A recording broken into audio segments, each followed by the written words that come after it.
Hello friends, welcome back to my YouTube channel Hindi English notes. आज का हमारा topic है electronic configuration of lanthanide series. यानी हम यहाँ पे जो लेंथेनाइट सीरीज़ है उसके जो भी एलिमेंट्स हैं उनका क्या क्या इलेक्ट्रॉनिक विन्यास है सबके बारे में देखेंगे और हम उसके बारे में डिस्कशन करेंगे कि आखिर लेंथेनाइट सीरीज़ होता क्या है।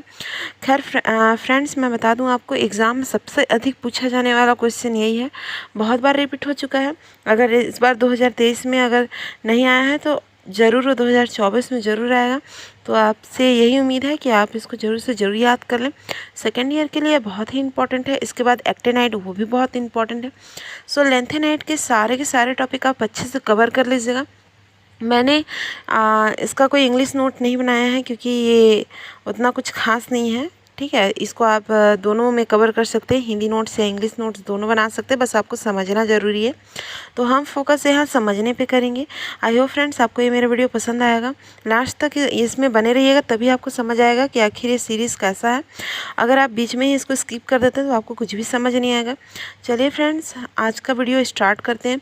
तो आपको सबसे पहले यहाँ पे दिख रहा होगा एक सीरीज़ XE करके। सो यहाँ पे आपका क्या है, XE करके एक सीरीज़ है। ठीक है, ये क्या चीज़ है तो मैं बता दूं, लेंथेनाइट में क्या होता है आपका, इधर XE हर तरफ आपको दिख रहा होगा, हर लाइन में XE दिख रहा होगा। XE इसलिए क्योंकि XE का मतलब आपका यहाँ पे इतना लंबा सा इलेक्ट्रॉनिक कॉन्फ़िगरेशन है जो बहुत ही लंबा है, और हम उसे हर एक लाइन में कवर कर पाएँ ये तो ना हो पाएगा। इसलिए आपको XE करके मैंने यहाँ पे नोट में लिख दिया है। आप चाहे एग्ज़ाम में भी लिख सकते हो, पर आपको बताना पड़ेगा कि XE मतलब क्या होता है। बिल्कुल इसी तरीके से आपको वहाँ पे प्रदर्शित करना पड़ेगा, दिखाना पड़ेगा, शो करना पड़ेगा। सो यहाँ पे XE का मतलब आप यहाँ पे 1s2, 2s2, 2p6, 3s2, 3p6, 3d10, 4s2, 4p6, 4d10 and 5s2, 5p6 है। सो आप यहाँ पे पूरा ऑर्बिटल भरा हुआ है, पूरे इलेक्ट्रॉन भरे हुए हैं, इसलिए इसको बार बार लिखने की ज़रूरत नहीं है। आप यहाँ पे शो कर सकते हो कि हाँ XE का मतलब ये चीज़ है, तो आपको इतना लंबा लिखना नहीं पड़ेगा। सो नेक्स्ट हमारा है, चलिए हम इस टॉपिक को समझते हैं आखिर ये है क्या चीज़। एक और क्वेश्चन मन में आता है कि इसको 4f सीरीज़ ही क्यों बोला जाता है, मतलब इसको 5f सीरीज़ क्यों नहीं बोला जाता। तो मैं बता दूं आपको कि यहाँ पे जितना भी मैक्स इलेक्ट्रॉन भरते हैं, बोले तो यहाँ इलेक्ट्रॉन भरने के जो सीरीज़ है, लाइन है, वो आपको 4f में ही देखने को मिलेगा, ना कि आपको 5d और 5s में। तो आपको जो भी यहाँ पे आपका जो भी इलेक्ट्रॉन भरेगा वो बिल्कुल इसी चीज़ में भरेगा, इसी लाइन में भरेगा। कहाँ पे, 4f पे। तो इसलिए इसे 4f सीरीज़ कहा जाता है। आई होप आप 4f सीरीज़ का मतलब समझ गए होंगे। एंड चलिए हम यहाँ पे स्टार्ट करते हैं। लेकिन आपको एक और चीज़ कह दूँ मैं कि इसको समझने के लिए मतलब रटने की ज़रूरत नहीं है, केवल आप इसको समझ सकते हो। आप समझोगे कैसे, तो आपको केवल यहाँ पे ये देखना है क्या हो क्या रहा है। तो सबसे पहले तो आपको ये वाला लाइन याद रहना चाहिए, जो कि आपको ज़रूर से ज़रूर याद ही होगा, क्योंकि आपने ऐसा SPFD ये सब ब्लॉक आप पढ़ ही रहे हो, तो जाहिर सी बात है आपको इतना सा लाइन तो याद होगा। सो नेक्स्ट आपको यहाँ पे कुछ नहीं करना है। सबसे इम्पॉर्टेंट तो यहाँ पे आपको एटॉमिक नंबर याद होना चाहिए। जब तक आपको एटॉमिक नंबर याद नहीं होगा, आप यहाँ पे इलेक्ट्रॉनिक कॉन्फ़िगरेशन नहीं निकाल सकते, कुछ भी हो जाए। तो आपको यहाँ सबसे पहले क्या काम करना है, यहाँ पे एटॉमिक नंबर याद रहना है, ताकि आप यहाँ पे जो इलेक्ट्रॉनिक कॉन्फ़िगरेशन है उसको अच्छे से निकाल पाएँ। सो यहाँ पे सबसे पहले हम सीरियम का देखते हैं। सीरियम का आपका XE यानी तो आपको मैंने समझा दिया कि क्या होता है। नेक्स्ट है आपका 4f2। तो यहाँ पे ध्यान दीजिएगा, यहाँ 4f2 और 5d0 एंड 6s2 है। ठीक है फ्रेंड्स, यानी कि यहाँ पे XE 4f2 5d0 और 6s2 है। ओके फ्रेंड्स, नेक्स्ट है आपका प्रेसियोडियम। ठीक है, तो फ्रेंड्स यहाँ पे जो प्रेसियोडियम है उसमें आप इसका जो सिंबल होता है वो PR होता है। यहाँ पे भी सेम देखिए, XE सेम का सेम है।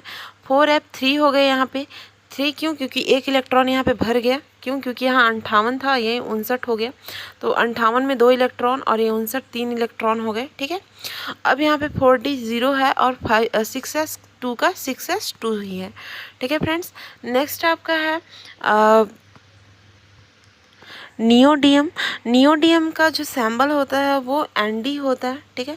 जो आपका नियोडियम का सिंबल है वो नियोडियम का Nd है। इसका भी सेम Xe, लेकिन यहाँ 4f4 होगा। 4 क्यों हो गया यहाँ पे? क्योंकि यहाँ पे 60 हो गया था, तो ये एक इलेक्ट्रॉन और आके यहाँ पे भर गया। 4d0 and 6s2। यहाँ पे आप हमेशा ध्यान दीजिएगा कि आपका जितना भी इलेक्ट्रॉन आके भरेगा एक एक बढ़ेगा। यहाँ 4 5 6 7 यहाँ पे इसलिए हुआ क्योंकि यह एक अपवाद है। आपको इसी चीज़ पे ध्यान देना है। आपको ये कि यहाँ पे गैडोलिनियम, इसमें ध्यान देना है। इसका जो आपका एक अपवाद है ये, क्योंकि यहाँ पे चूँकि यहाँ ये होना चाहिए था कि यहाँ 4f8 होना चाहिए था, जैसा कि आप देख रहे थे लाइन CC में भर रहा है। लेकिन यहाँ पे क्या हुआ, आपका जो 4f8 की जगह पे हो गया, यहाँ पे जो इसका एक इलेक्ट्रॉन था वो कूद करके 5d1 हो गया, ठीक है। यहाँ पे आप देख रहे हो सब में 0 0 लगा है, लेकिन केवल यहाँ पे 5d1 हो गया है। क्यों? क्योंकि इसका एक इलेक्ट्रॉन कूद करके इसमें आ गया, जिसकी वजह से ये एक अपवाद है। तो आपको पूरे के पूरे सीरीज़ में एक इसको याद रखना है, और एक आगे और बताऊंगी, एक लाइन और है जिसमें इसी तरह का एक अपवाद पाया जाता है। केवल यही एक लाइन है, उसके बाद आपको फिर नेक्स्ट उसी तरह से बढ़ाते जाना है। यहाँ पे आप देख सकते हो Xe4f9, 9 इसलिए क्योंकि यहाँ पे 8 होता ना, 7 और 1 हो गया 8, ठीक है, प्लस 7 और 1 प्लस हो गया, तो यहाँ पे 8 हो गया। यहाँ पे केवल 9 ही होगा, एक ही इलेक्ट्रॉन यहाँ पे बढ़ेगा। तो यहाँ पे 5d पे कोई इलेक्ट्रॉन कूदा नहीं है, तो यहाँ पे कोई भी अपवाद ये नहीं बना रहा है। सेम उसी तरीके से अपने नियम के अनुसार ही ये चल रहा है। नेक्स्ट आपका 4f10 हो गया, ठीक है। इसी तरीके से आपका जो ये इलेक्ट्रॉनिक सीरीज़ है वो चलता जाएगा। नेक्स्ट आपका जो है होलिमियम, होलिमियम में अभी आप देख सकते हो 4f11 है, वहाँ पे 10 था, यहाँ पे 12, यहाँ पे 13, यहाँ पे 14। लेकिन ये जो लास्ट वाला है इसमें भी एक अपवाद पाया जाता है लिथियम में। यहाँ पे आपका जो Xe4f14 है, जबकि यहाँ पर 4f15 होना चाहिए था, बट यहाँ का जो एक इलेक्ट्रॉन है वो कूद करके 5d1 में चला गया। ओके फ्रेंड्स, समझ पा रहे हो? यहाँ पे भी एक अपवाद पाया जाए, बिना किसी नियम के क्या कर रहा है, कूद जा रहा है। सेम इसी आपका 5d सीरीज़ मैंने वहाँ पे पढ़ाया। 5d जो आपका सीरीज़ था उसमें भी सेम यही हो रहा था। अगर इलेक्ट्रॉन कूद करके उधर चला जा रहा है तो वो ये क्या है, अपवाद है। अपवाद इसलिए क्योंकि आपने देखा होगा कि अपवाद का नियम जब आपने फर्स्ट ईयर में पढ़ा होगा, या आपने इसमें भी अपवाद का नियम दिया है सेकेंड ईयर में भी। तो अपवाद के नियम के अनुसार क्या है, इलेक्ट्रॉन एक से दूसरे लाइन में भरते हैं, ठीक है। यानी कि आपका अगर जो इलेक्ट्रॉन है वो पहले 1s में जाएगा, फिर 2s में जाएगा, फिर 2p में जाएगा, फिर 3s में जाएगा, ठीक है। आप उसको एक बार ऑफ वाव का नियम पढ़िएगा, उसमें लाइन से क्या होते हैं, इलेक्ट्रॉन भरते हैं। पर यहाँ पे क्या हो रहा है, यहाँ पे 4f में भरने की जगह पे ये 5d में कूद के चला जा रहा है, जो कि एक अपवाद है क्योंकि ये ऑफ वाव का नियम का पालन नहीं कर रहा है। सो फ्रेंड्स, यही था आपका जो इलेक्ट्रॉनिक विन्यास है, कॉन्फ़िगरेशन ऑफ लैंथेनाइट सीरीज़ है। आपको समझ आ गया इसको 4f सीरीज़ क्यों कहा जाता है?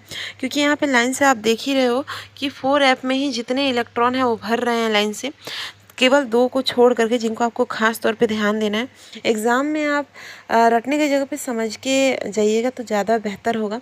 नाम याद कर लीजिएगा, और सबसे इम्पॉर्टेंट, आप दोबारा बोल रही हूँ, एटॉमिक नंबर आपको बहुत इंपॉर्टेंट है याद करना, ताकि आपको समझ आए।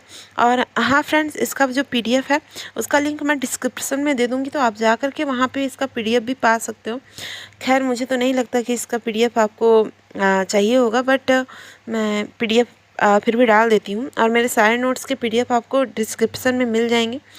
So thank you friends, thank you for watching my video. अगर आपको पसंद आया होगा तो प्लीज़ मेरे वीडियो को लाइक एंड सब्सक्राइब कर दीजिएगा, ताकि आपको ऐसे ही वीडियो मिलता रहे। सेकेंड ईयर के बच्चों को बहुत ही इजी वे में नोट्स प्रोवाइड हो जा रहा है। सो साल भर नोट्स बनाने में अपना वक्त बर्बाद ना करें, केवल पढ़ने में ध्यान दें, और इसको याद रखें कि किस चैप्टर में क्या चीज़ है।